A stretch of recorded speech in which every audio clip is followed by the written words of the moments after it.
As many of you know my background, I grew up in Chicago in a working class community. My parents weren't wealthy, so we didn't have the resources to spend on fees at private schools. We went to the neighborhood public school, and I went to public school my entire life.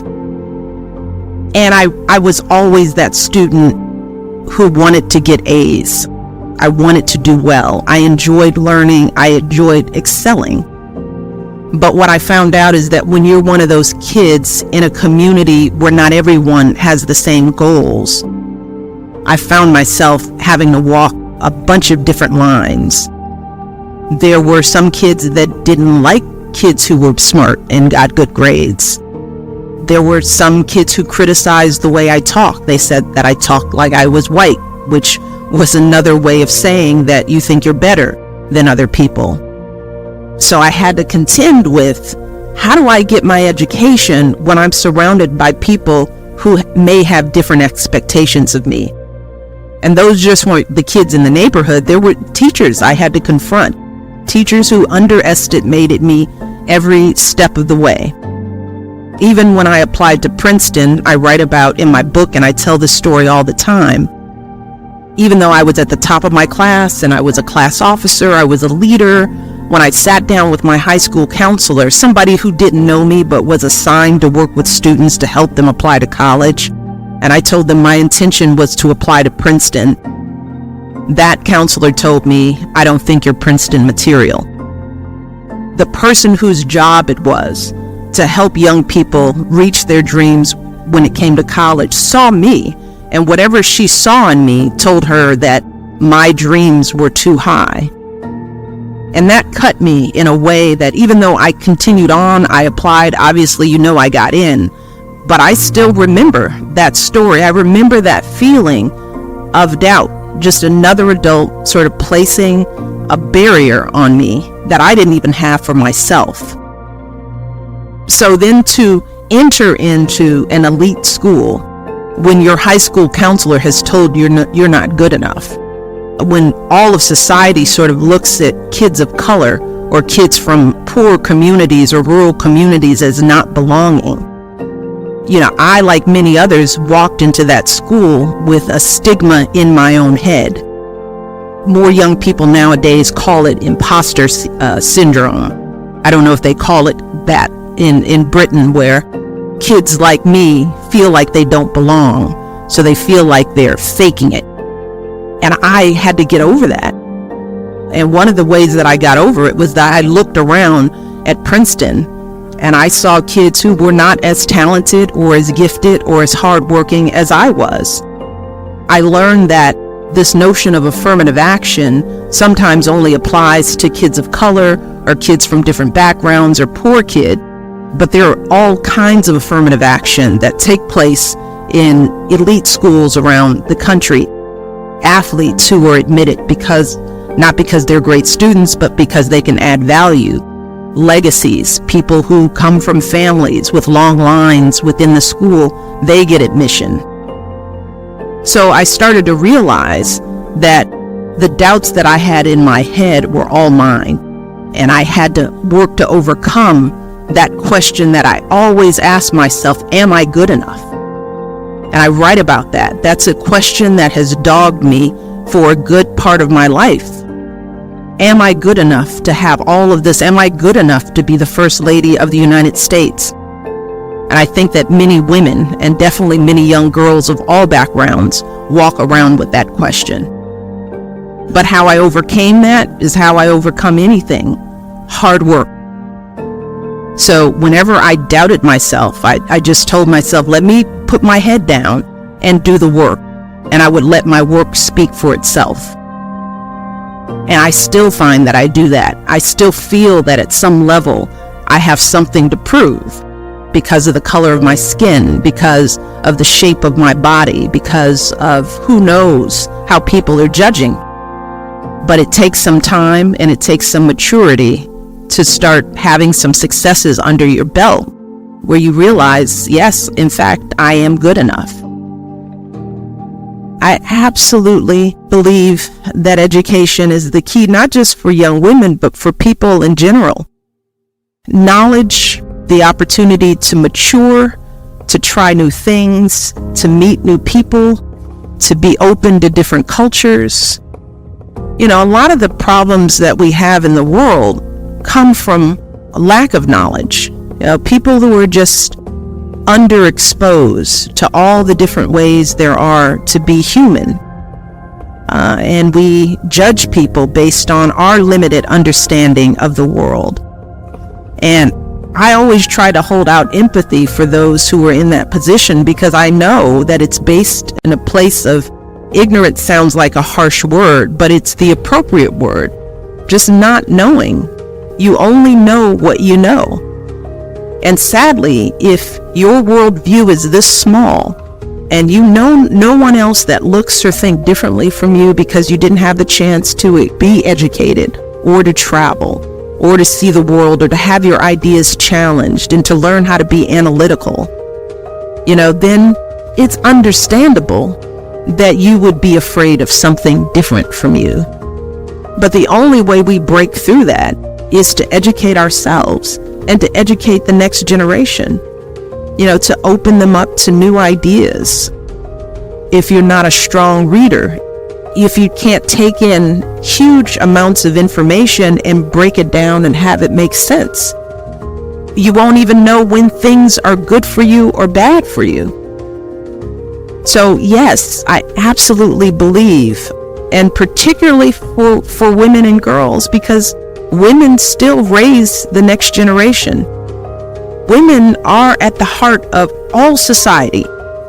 We bring life, we raise life, we nurture life, we feed our families. And if we don't know what to do, if those mothers raising children don't know how to keep them alive or not expose them to diseases or to feed them when they're hungry, if they can't raise a living to bring resources in, we all struggle. So it would seem to me that if we want to solve anything, any major issue that you can think about, climate change, terrorism, poverty, inequality, it starts with an education. I don't know how we do any of it if people don't know what they don't know. One of the challenges that formal education places before young people is that you're taught to figure out what you want to be when you grow up, right? And you're given titles, and there's a finite set of them. A lawyer, teacher, a researcher. You learn those titles, and then you do the work to get to those titles, and then you get jobs and you have careers. What I learned was none of that has anything to do necessarily with who I am, not what I want to be. What do I care about? How do I want to wake up and invest my time every day? What brings me joy? What makes me sad? We don't teach that in school, but I learned to try to find that for me and turn that passion into my career. And that was some of the best advice, because that's when I learned that I didn't want to be a lawyer, because I'd never taken the time to think about why was I going to law school. I was going to law school because I thought I should be a lawyer, not because that's who I was. It wasn't that work filled me up. So I had to learn how to do that, and that required networking and exposing myself to more people and more jobs and more careers and more opportunities. As a result of that, I became an assistant to the mayor in the city of Chicago, and then I went on to run a nonprofit organization, and I went on to be an associate dean at a university, and I went on to be the vice president at an academic medical center. And my life just started opening up in ways that I never predicted, because I started asking myself that one simple question: not what did I want to be, but who did I want to be, and how did I want to show up in the world?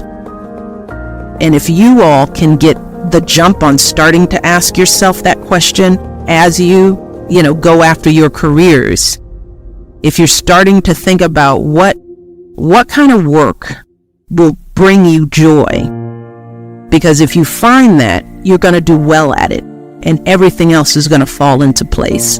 And it did for me. I think young people, when they think about change, you get hung up on thinking that the only change that matters is something big and huge and powerful and mighty, starting your own organization or moving the needle on an initiative. But when you're young, the best thing you can do is, number one, take care of you, because you are the best asset you can invest in at this time. So that means taking care of your space, your health, your education, protecting your heart is an important investment for the bigger picture. And then think about who's around you. Who can you really influence? And everyone can influence someone. Maybe it's a younger sibling, maybe it's a neighbor, maybe it's another girl in a class below you. Because when you think about it, younger kids, they don't necessarily look up to the teacher. They look up to the girl right just above them. So I would urge you to think about, who do you have access to right now, today, that is looking to you for guidance? They see you as a role model. Because I guarantee you there is someone in your life right now who thinks that the sun rises and sets on every word you say. And I would start talking to them. And I would do small things like bring them with me when I did something unique, taking them to a museum. It's those small gestures that matter. It's not the grand sweeping actions that make change. Change happens every single day with the little interactions that you have with the people in your life. Well, I mentor because I was mentored. Yeah, I think Marian Wright Edelman, one of my heroines, said, service is the rent we pay for living. And I feel the same thing. I feel like when someone invests in me, as many people have, I didn't get here on my own. I didn't get here because I was some miracle kid that had dust sprinkled on me and things just happened. There were people in my life who saw potential in me, people who didn't have to make the investment, who held a hand out and showed me the way. And some of them were much older than me. Some of them were people who were my peers or people just ahead of me. So I am a product of the generosity of other people's mentorship. So the expectation of myself is that I give that back. And it's also selfish of me that I mentor, because I get a lot out of it too. I mean, one of the best things I do is spend time with younger people, because they keep me focused. They, as I said at the top of this conversation, you all keep me clear and focused. I feel fulfilled in helping you achieve your goals. It's the most fulfilling thing that I do, is to watch another person benefit from something that I help them do. I'm not here to compete with people. I'm here to continue to lift people up. My hope is that the support that I've shown you and others have shown you, you will find it in you to show that to someone else.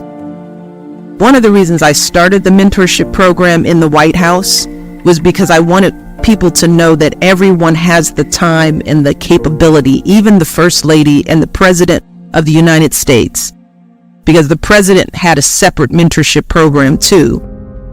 And we connected our mentees with senior people throughout the White House, from the Chief of Staff to the head of the household to Secret Service agents. They were connected with people on a regular basis. So if we can do it, if we could find the time in our busy lives to take a moment out, because it doesn't even take that long, you can have an impact on another person with one good conversation.